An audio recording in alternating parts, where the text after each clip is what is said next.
just make sure they know what they're talking about.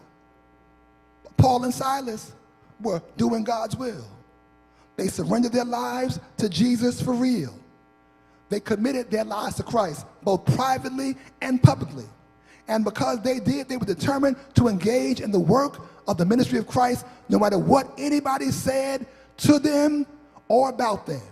And we need people like Paul and Silas. We need people who will surrender their lives to Christ for real, not just once in a while, but who will give their life to Christ for real and then commit to a public life. I ain't no private Christian. No, I'm an outdoor Christian. I want folks to know wherever I go, I am his child. And I made up my mind that I'm going to work for him and live for him and do what he says do until I can do no more. I made up my mind that I want to give them something to talk about because I want God to use me and use us to help turn it upside down.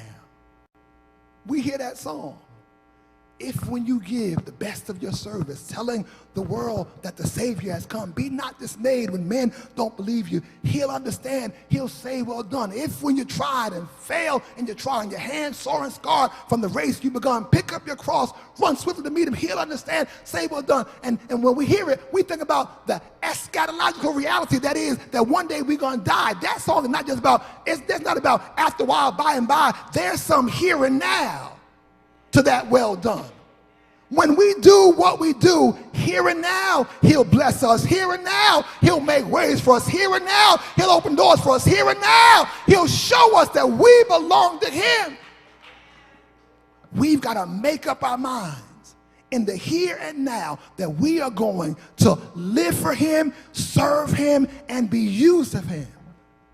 Because somebody's down in the valley trying to get home.